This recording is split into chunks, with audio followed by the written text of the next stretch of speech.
We're on Yours Truly with Charlie, and we use it for various things that are going on in the community here in the Black Country.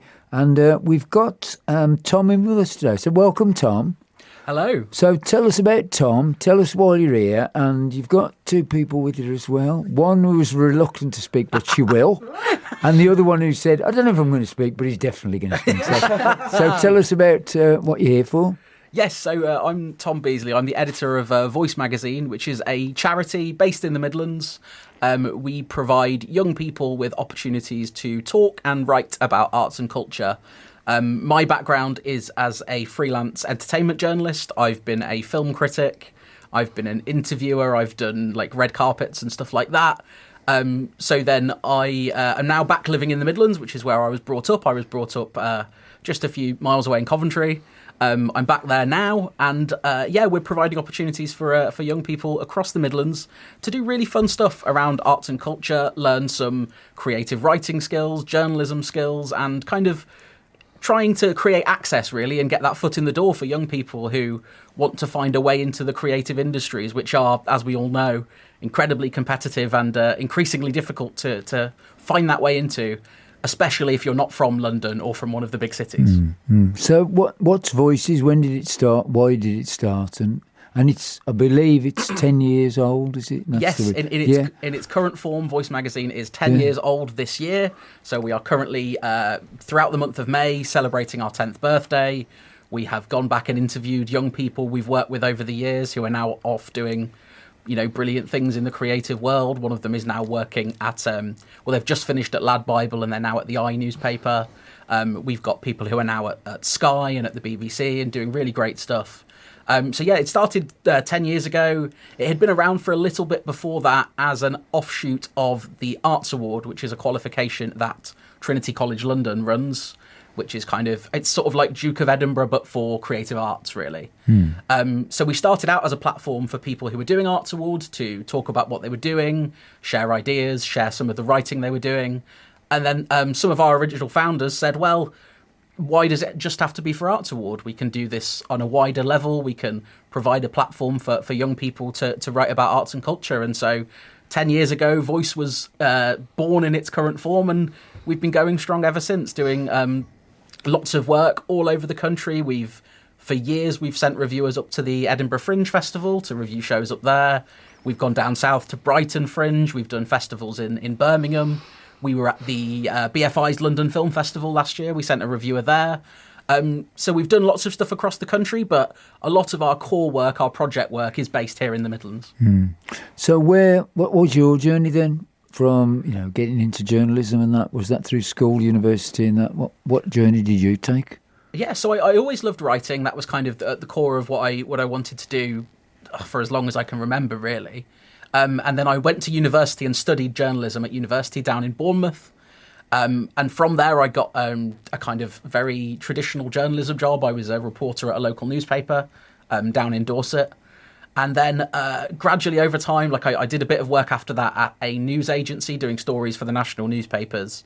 But what I'd always wanted to do was write about films and review films. So perhaps unwisely, we took a bit of a risk about sort of a decade ago and moved to London from the South Coast to pursue freelance entertainment journalism. And after a few years of kind of hard graft and not earning very much money, it became a viable career, and that's what I did until about sort of 2 years ago, when I made the move back up here and did a lot of freelance stuff up here, whatever I could, film and TV stuff. And then the opportunity at Voice magazine came up. They were looking for an editor. They were keen to have someone who was Midlands based, which I was by then. They were keen to have someone with journalism experience, which of course I had. And really for me, I remember discovering Voice when I saw this job ad and going, I wish so much that this had existed when I was a young person wanting to write about film. Because, when I was growing up in the 2000s, the internet was around, obviously, so you could do things like start blogs or post on, MySpace or the early days of Facebook and things like that. But to have that platform where not only would I be writing stuff, but I would be learning new skills, building my confidence, and having stuff that goes actually out there in the world for people to read. Because people weren't reading just a random teenager's film blog. It would have been nice if they were, but they weren't. Whereas Voice can point to a readership of, we get a few 100,000 people on the website each year. So it's getting people's voices out there. We're all about giving young people a platform to get their voice out there, make their opinions heard, at a time when, we don't listen to young people enough. As a country, as a political establishment, we just don't have the courage to listen to what young people want and what they have to say. So through a bit of an arts and cultural lens, that's kind of what we do, is we give young people that platform to talk about the things they're passionate about. It's not a school or a college or a university or us dictating what we want them to write. It's what are the things that you enjoy? What are the things you're passionate about within the arts? Talk about them and let your opinions fly. You mentioned earlier on about the difference between everywhere else and London. Is it that difficult to break through in London? And not that it's easier anywhere else in the country, but you get more opportunities. There's not that stigma attached. Oh, he's from Newcastle, he don't know anything, sort of thing. Is there that? Did you find that? It's tricky. So in the arts and culture space, obviously, so much of what this country produces is geared around London, particularly in the space I was in, which was the film space. Everything is in London. All of the major premieres are in London.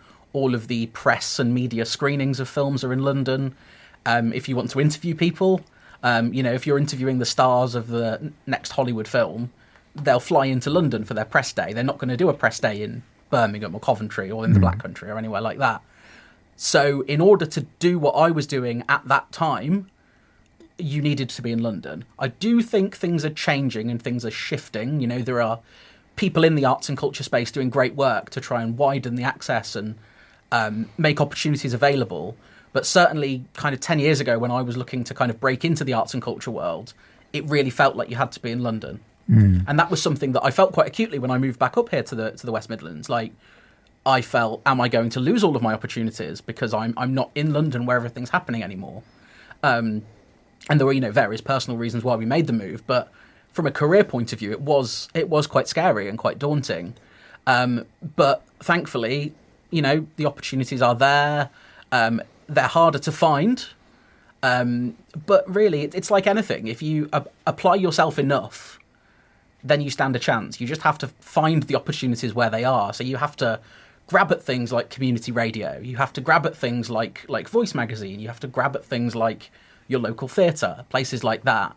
Because while the opportunities are perhaps fewer, the barrier of entry maybe is a bit lower outside of London. And certainly, if you're in London, you come across all of the, there's a lot of wealth concentrated in London. You come across people who have been to private schools, who have been to fancy universities, who have, their friend knows someone or their dad has worked with such and such an editor or such and such a film studio person. Whereas for those of us who grew up, in a fairly working class environment in the Midlands, those opportunities, we don't have them instinctively or intrinsically available to us. So we have to find ways to break down those barriers. And that's something I'm really passionate about and something that has driven a lot of the work I've done at Voice. And I think that's why I aligned so well with the mission that Voice magazine has, because that's always been something that's been at the heart of my thinking. For example, so when I went to university, I don't think I realised the role my background played until I got to university, and I went, oh gosh, I'm a chimney sweep compared to all of these people. Yeah. And my background was by no means deprived, but the privileges that were afforded to many of the people I went to university with just weren't afforded to people who came from where I'm from. So I'm very keen to pay forward whatever I can in terms of the platform I've been able to build for myself and the platform that Voice magazine offers, which I'm very proud to be a part of. And hopefully there'll be another 10 years after this. We're going to get Max's story, but where do you students come from and how do they get involved? Yeah, so we do a lot of kind of outreach work, and also there are ways for people to find us. So there are a number of ways into what we do at Voice. So we run local reviewer groups, which is where we partner with organisations in local areas. So that's how we've been working here in Dudley. We have the Voice Reviewer programme, which is nationally open. And that's kind of available various places online. People come across us in all manner of different ways, social media. Sometimes we're out on like careers newsletters and things like that people follow. And then there's also the Voice Contributor Programme, which I run, which is a 3-month programme of online workshops which are geared around building journalism and writing skills. And that all culminates in a paid writing commission at the end. And quite often, for the young people we work with, that's the first time they've ever been paid for a piece of writing. Really? So it's a really significant moment. But yeah, we do a lot of work in local areas and kind of trying to get our stuff out there. A lot of it is to do with working with amazing partner organisations who are already doing great work with young people and who want to bring us in so that their expertise and our expertise can kind of marry up. And some of the work we've done has been here in Dudley. Mm.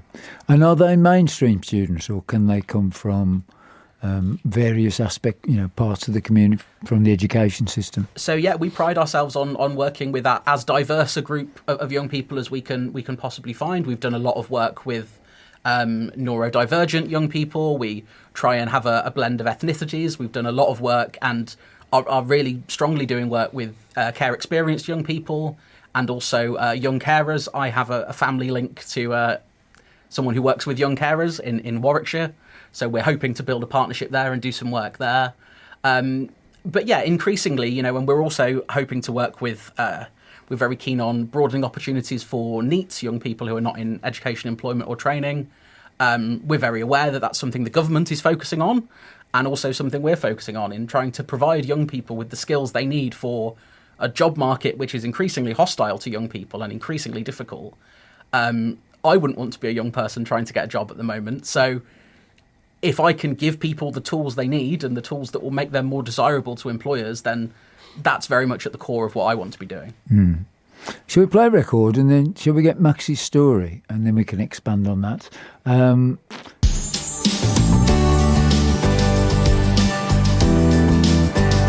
Black Country Xtra.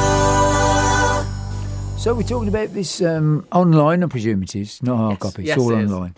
And we've got Max with us who has gone through the system, and we've also got Max's mum, so it's like a double header. It's an angle of from the mum's perspective and from Max's perspective. But first, Max, just tell us a bit about yourself, what school you're at, what you study at school, and then how you got involved with voices. Yeah, so I'm Max, I'm 16 at Haybridge, based in Hagley. Currently sitting my GCSEs, and I've got the wonderful opportunity of virtual school, which led me into doing lots of articles and blogs. And then I got the opportunity to meet Tom and showed me lots of his famous stories and how he became into the story of Voice magazine.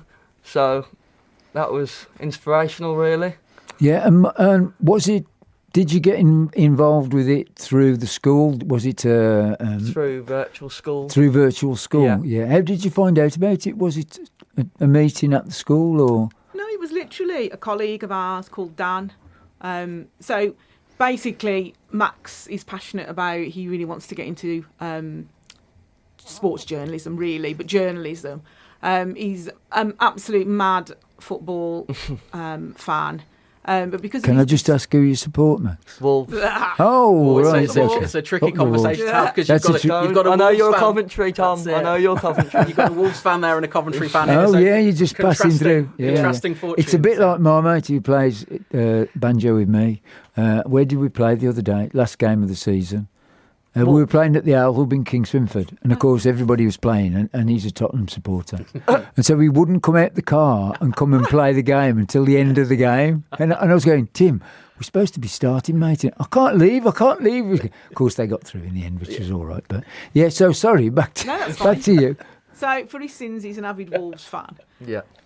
And he really wanted to get into football, but because he's got dyspraxia, we knew that physically that career path probably wasn't. So tell for the listeners, what's dyspraxia? So it's sort of a developmental. Coordination skills. Muscle tone. He falls over his own 2 feet, don't you? Having said that, he does play for a football team, which is Cuford Eagles. Supported ability. Oh, great! Yeah, fantastic. Which he really enjoys. So he does get his football kick. Yeah. Excuse the pun. So we sort of got our heads together and we were like, well, how can we help you to reach what you want to do? And I think Tom really, really summed it up. I am a real advocate for, I will just ask anyone for help. I'll knock on any doors because if it's a no, it's a no. And knowing Dan and telling him what he wanted to do. And then he just emailed me the one day and he said, this is coming up. Would Max be interested? I didn't even ask him. Yes, he would. So did you just come home, Max, and your mum says, Max, you're doing this tomorrow? Yes, yeah, very much like that. A bit like today, really. Yeah. Yeah, just been dragged along. Yeah.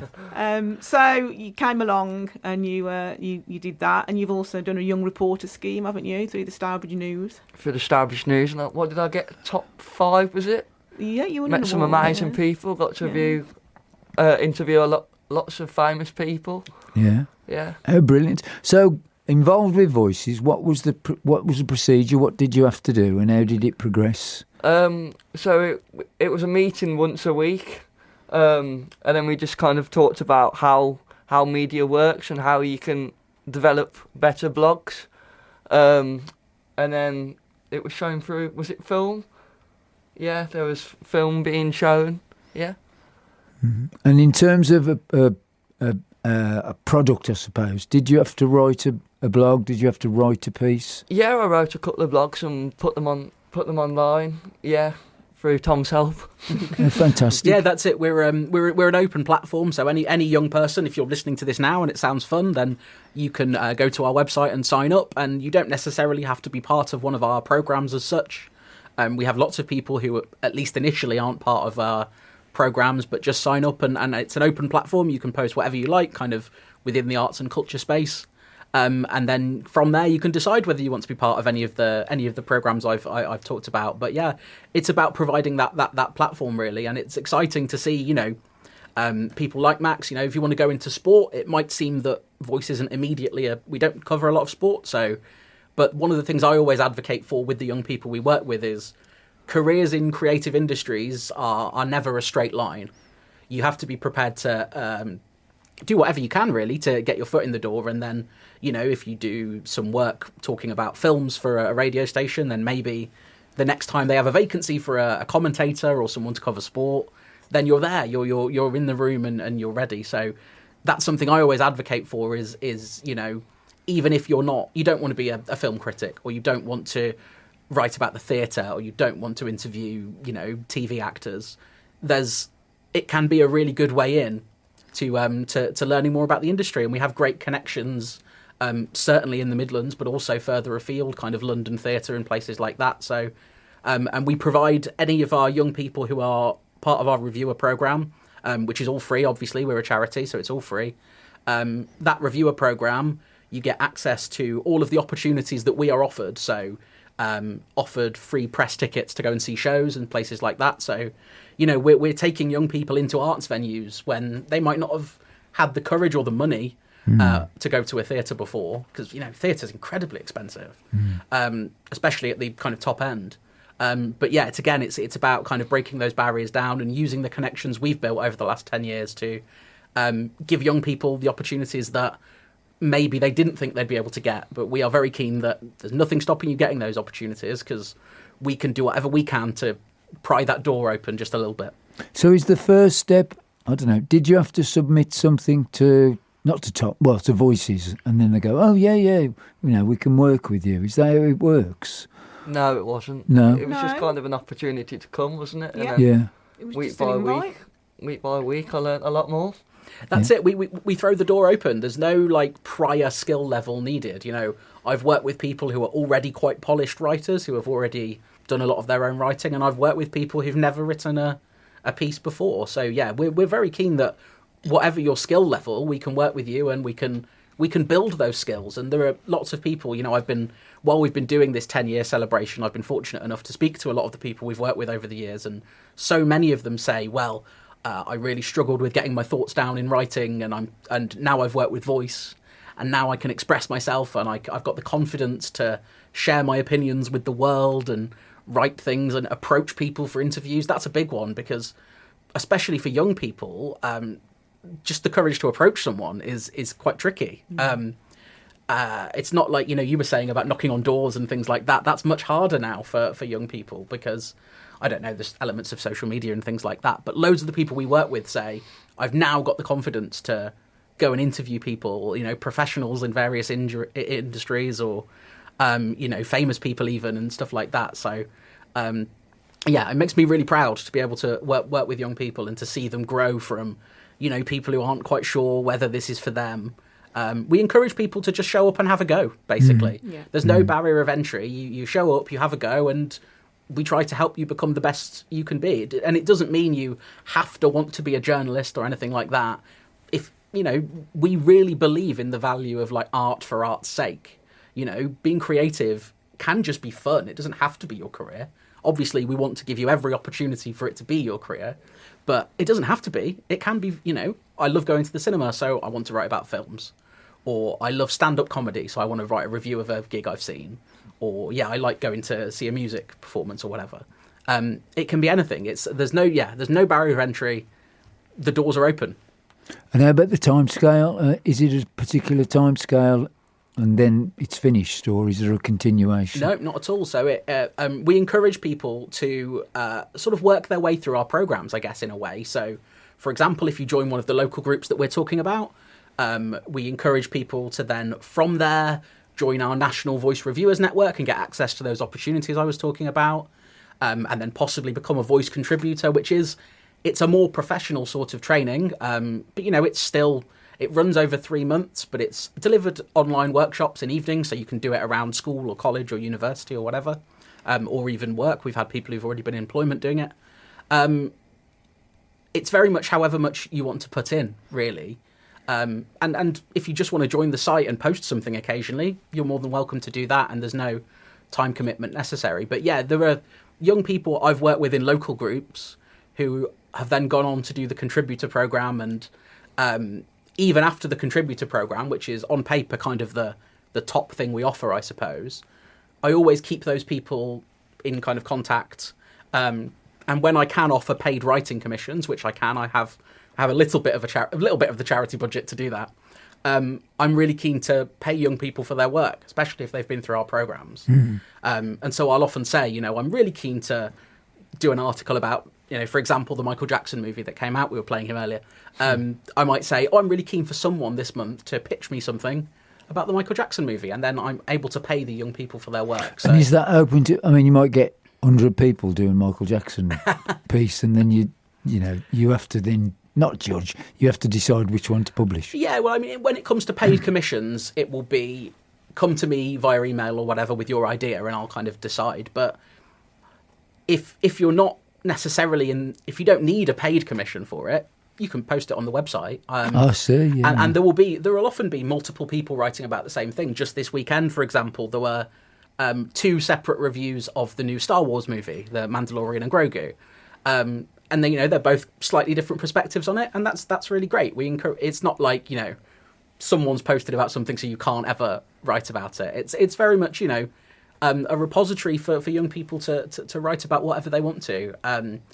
While I might have specific call outs for paid commissions, in terms of people just wanting to use the platform, it's again, I'll say it again, the doors are wide open. And Max, you're in a stress. I mean, we're getting all the work placements in at the moment, and they're all stressed because they got the mocks or the mocks before the GCSEs. And I was thinking, when we were at school, we never touched the mocks before until a year before.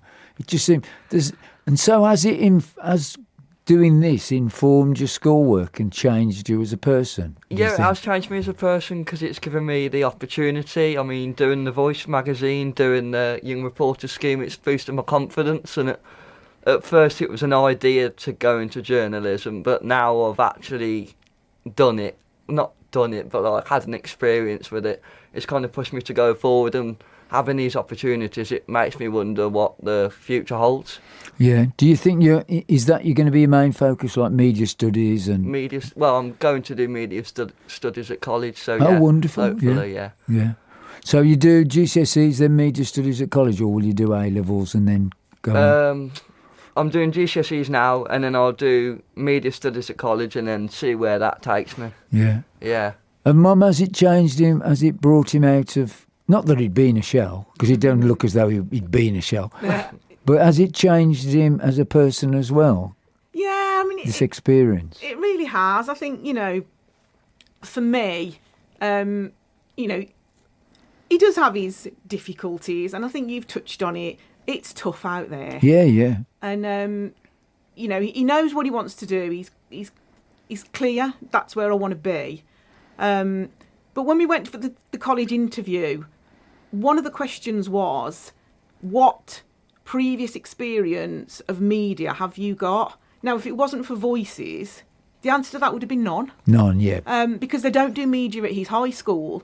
And that threw me a bit, because I just thought, they're almost expecting that he will have some form of experience to succeed. That's how it felt like it was pitched. But he didn't have other than the voices. So for me, I can't thank projects like this enough, because it gives these young people the opportunity to try the stuff and know that it's for them before they make that decision about where I'm going to go to college. And I suppose in a way, Max, is it less pressurised than you being in the classroom and you think, there's 36 other people here and I've got to do this.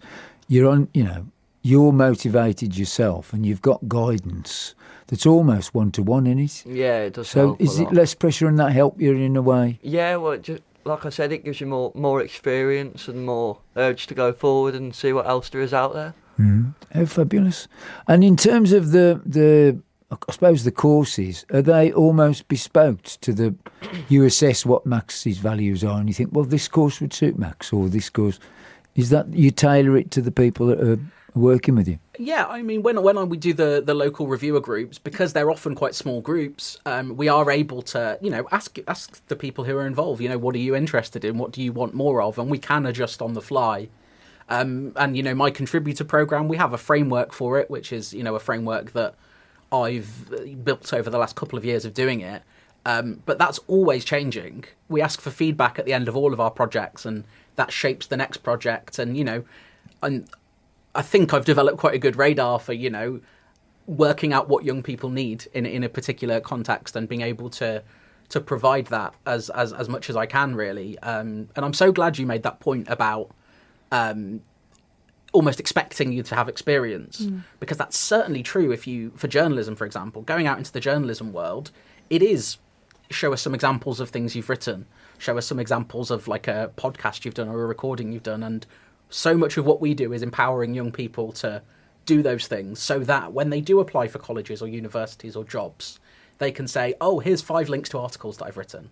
Here's I can tell you about this podcasting workshop I did, or this radio tour I went on, or those sorts of things. Because, often young people aren't getting the opportunities to do arts because the arts is so squeezed, budget-wise at schools. And, I've got a lot of sympathy for schools because they just don't have the funding to put as much into the arts as they want to because, various governments over the years have squeezed that.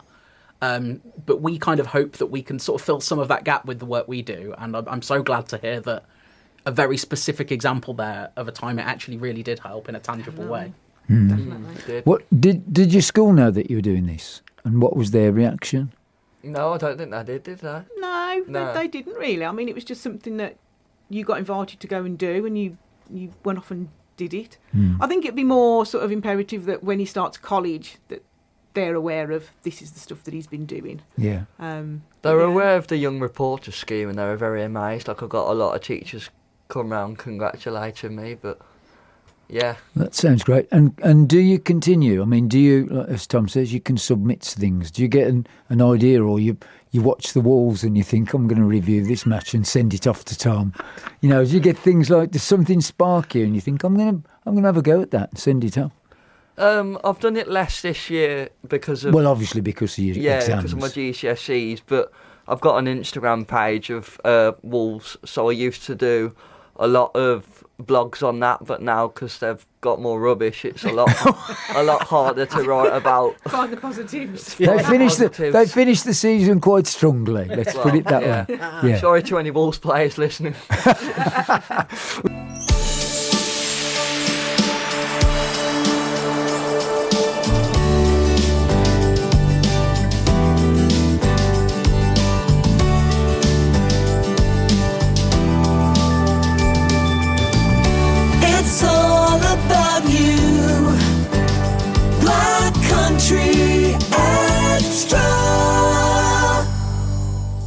We're on Black Country Xtra, and we're talking about Voices, the magazine, and how it helps really the youth. Presumably, it's mainly young people that Yes, yeah, it is. So we kind of our kind of core. We say like 13 to 30, but a lot of our work is sort of 16 to 25. That kind of you know, just sort of finishing school, doing exams, and kind of getting out into the job market. Really. Yeah. And this is the 10th year, so is the special stuff that's going to be going on, or, you know, how has it developed over the years and what's the future of it? Yeah, so absolutely. So as I said, this month we're doing lots of celebrations for our 10th year, lots of articles going up on the website, stuff on our social media about looking back and looking forward, really, at all of the work we've done. So voicemag.uk is our website. If you go there, there's a lovely big banner with all of the 10th anniversary celebrations. And we're really encouraging people, because as I said, we're a charity. We're really encouraging people to donate if they can. You know, we have a campaign of donate £10 for our 10 years. All of that information is on that website page. There's a nice big pink button for how to donate. And yeah, we're just looking for as much support as we can, really, to run more of the projects that we want to do. So later this year, we are doing a selection of projects with various groups of care experienced young people across the Midlands. We're doing some work here in Dudley. We're doing work in Wolverhampton and Stoke-on-Trent as well. And that kind of project will focus on podcasting skills. That's something else that I have a bit of experience in. So I'll be helping with that and kind of more on the journalism side. And we're hoping to produce a podcast as part of that, as part of the work we're doing with various small groups of care experienced young people. So that's something we've got a bit of funding to do, so that's definitely happening. And then beyond that, yeah, it's just seeking to grow the work that we do. You know, we're already kind of far further into particularly the film and TV space than we ever were before. We're regularly sending young people to London. We can't afford to fund travel, unfortunately, but if the young people can get themselves to London, then they are able to access opportunities that we've provided for them. So we've had young people reviewing Pixar films at, you know, industry press events where they can meet other people from within the media. And because, as we all know, networking is so important within the media world. It's, you know, the old cliche that it's not what you know, it's who you know. And to an extent, that is sadly true. And so we're hoping to provide a bit of the who you know to people. And so that's a lot of the work we do. But yeah, it's just a case of continuing to grow, continuing to try and get hold of those pots of money. The arts sector is you know, it's a challenging sector, as I think we all know, whether you're a charity or a you know, for-profit organisation within that space. So yeah, we're just kind of pushing as hard as we can to keep our future going and you know, do another 10 years of amazing stuff. But any money that people can provide, that people can donate, is much appreciated, because as you've heard, it provides tangible impact to young people. I think particularly in I don't know, an age of well-being and mental health and that, it must be an immense benefit for kids to feel they've got a purpose in life, really, because, you know, it is a sort of closed shop. When they, you know, I'm going to do all my exams, isn't it? We were only talking the other day, you know, when we were young, you'd go in, have an hour somewhere and think, I don't like this, and then you'd walk down the road and get another job. That's just not going to happen anymore, is it? No. So to give them a purpose must be amazing. That's really. it. And like the mental health and well-being benefits of the arts in general cannot be like overstated. You know, the joy of going to a live theatre show, especially, you know, as I said, we've had young people who've never been to the theatre before, who've had the opportunity to do that as part of our work. And I've seen young people fall in love with the theatre, or fall in love with film or music or all of these different things. And just being able to take part in those things is such a boon for young people's mental health. In a world that puts a lot of pressure on young people, without a doubt, whether it's work opportunities, whether it's school, whether it's social media, whether it's their friends around them, you know, I don't think it's ever been more pressurized to be a young person than it is right now. And so anything we can do to show young people the opportunities that are out there, and especially what the arts can bring to them, because in communities all over the country, not just London or the big cities, you know, there's amazing art happening everywhere in the country. You know, there are great arts venues everywhere. There are great creative people who are doing amazing work. You just need to find them. And that's something that we're really keen on doing, is helping young people to find those opportunities and find those great creative people, because it's so important, not just for fun, although it is important for fun, but for mental well-being, for job prospects, because, you know, it makes you a more rounded person. Even if you're applying for a job that's nothing to do with writing or the arts, if you can talk about, I did these workshops where I learned how to make a podcast, like, that shows that you're an interesting person, that you're willing to put yourself out there in a way that maybe other young people wouldn't be. So the job prospects and the skills prospects are way beyond just arts or just journalism. We look to build specific skills, of course we do, but we're also providing young people with confidence and with, and as I said, making them more rounded people. What do your mates think, Max? Do they think, what you done that for? And then you think, well, you know, and then they're pretty impressed when you say, well, actually, I've done this. Yeah, well, they were amazed, and I think they're, I wouldn't say jealous, but they're glad I've got the opportunity. But it was just a nice thing that I've got their support, and then they can help me build in the future. And it's quite a big, like, because I'm into football and everything, it's quite a big topic. So Brilliant. And Mum, you must be really proud, aren't you? Really? Yeah, I really am. I mean, you know, he gets chucked into these things. dragged in. Like today. But he embraces everything and he gives it his all, really. You know, I mean, before he started on with Voices, he'd never done anything like it. So he'd never really done a podcast. He'd certainly never done any radio work. But, you know, 4 weeks into that, and, you know, he's happy to come along today, and he's happy to tell you, you know, his experience. And I just think, you know, this is the beginning for him. Without a doubt. You know, he's got a whole journey to make. And I think, you know, if you can do this now, the world's your oyster, isn't it? Great. Yep.